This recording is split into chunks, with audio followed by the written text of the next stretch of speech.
Hey, welcome to Road to Forever. I'm Terry, and today I'm going to show you how I make my favorite anti-inflammatory green juice recipe. So if you've been looking for an anti-inflammatory green juice, this is one you'll definitely want to try. I'm telling you, it's delicious, it's quick and easy. And for this green juice, you won't need a juicer at all. And one of the things you'll notice about this green juice recipe is also, if you wanted to, this could actually become an anti-inflammatory green smoothie recipe. All you would need to do is probably just add, a couple things like a banana and maybe a little bit of dash of turmeric. But I'm not going to do that. I'm just going to show you how to make this juice, which is quick and easy. So if you have joint pain or any type of inflammation, this is one to add to your list. So here are all of my ingredients. So I have a half of a lemon. I peeled it and I just removed a couple of the seeds. I took one huge handful of baby green spinach, so this is organic spinach. I have a piece of ginger that I peeled and I just cut it in half. And then I have one Granny Smith apple. So let me just show you. This is the size of the apple I use. So this is, I guess you could say this is a medium large apple. And so I just washed this and chopped it up. And then I also have one cucumber that I peeled and chopped up. So let me show you the size of the cucumber that I use. So as you can see, this is a pretty large cucumber. And then I have 8 ounces of water. I have my Ninja blender, which I use for all of my recipes. So if you've seen any of my other videos, you know how much I love my Ninja. Not sponsored at all. I just really love this because it's powerful. It works really great.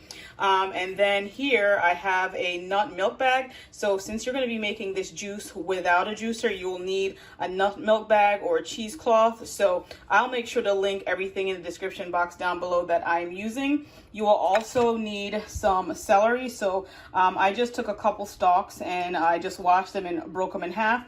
So as you can see, this celery is pretty thin. So I want to show you what that looks like. So if you have celery that's thicker, then obviously maybe only use like 4 stalks. But here I use like 6 small of these skinny stalks. And so I broke them in half and that's what I'm going to use. So let me show you what you're going to do next. So basically you're going to take all of these ingredients and you're going to add them to the blender. So first you're going to add your water. Then after you add your water, then you can add everything else right on top of that. So I'll put those in the blender and show you what to do next. So as you can see, I have everything in my Ninja. Always advantageous to try to put like the apples maybe at the bottom so that they can chop a little bit easier. And then all you're going to do is you're going to blend on high and you're going to do that until it becomes smooth. So that should take about 1 to 2 minutes, especially if you have a powerful blender. So if you don't have a Ninja, any, like I said, 8-speed blender that's powerful should work, especially if it has the chop function on it, because you want this to get pulverized really well. So I'm just going to blend that on high for about 2 minutes. And so after blending it on high for 2 minutes, and I'll hit the pulse button. So that way, again, it can just make it more like smooth. So that's what I'm going to do. So here I go. I'm going to blend it on high for 2 minutes.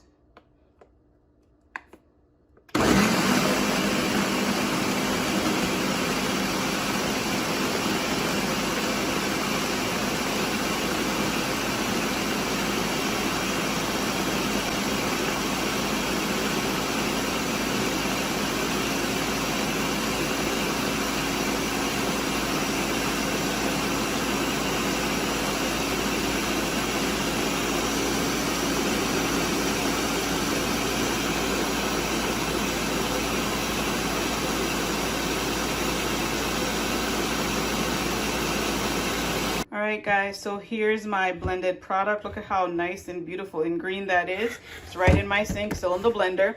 And I have my nut milk bag. I just put it right in my Pyrex cup. So that way, if I wanted to, once I'm finished, I can just pour it in my mason jar.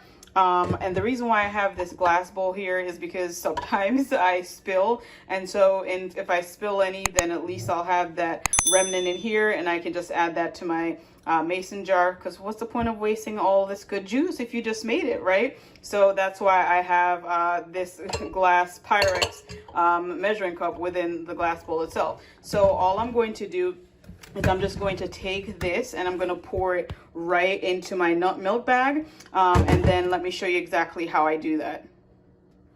So I'm just gonna pour that right in my nut milk bag like so. Make sure you don't miss any of the juice or miss the bag itself. And then it's great because it has a drawstring. So then I'm just gonna pull that drawstring like that. And now all you're going to do is just squeeze out your juice. Like I said, if you wanted to, you could drink this without squeezing it. It will be packed with fiber, so it would be good for your gut. But I am squeezing this out so that I can have it as a fresh green juice. And always good to drink this right when you make it. That way, if it sits too long, it will become oxidized. So if you want to drink it fresh, it's great. But you can also, you know, store it in an airtight container for later in the day. And so this Pyrex measuring cup is like a 2 cups measure. And you can see that, you know, I didn't pour all of it out of the blender, but I have a nice amount. And so I'm just going to pour that right in my mason jar. Up, and I totally threw away some. This is why I keep the glass full, guys. And so this is what I will enjoy, and this is so delicious. So let me know what you think of this anti-inflammatory green juice. It smells really good, and you know, some of those green juices that you make probably taste disgusting, let's be honest here, but this one actually tastes pretty good. It smells delicious, and it's anti-inflammatory, so if you're dealing with joint pain, inflammation, this is definitely something you want to add. You know, this also makes you feel healthier. I swear when I'm drinking this, I feel my cells get happy because they're getting some healthy, packed full of nutrient juice. And so this is one to definitely add to your you know, a regimen. But as always, make sure you check with your healthcare provider to make sure that this is safe for you and that all the ingredients in here are safe for you. If you're taking certain medications, you don't want them to you know, have any adverse effects. So always check with your doctor before you make any changes to your diet. I hope you enjoyed this recipe. If you did, I ask that you give it a thumbs up, share with your friends, and subscribe for more awesome content just like this. But before you leave, I want to remind you, you're only one prayer away. Thank you so much for watching, and I'll see you in the next one. Bye.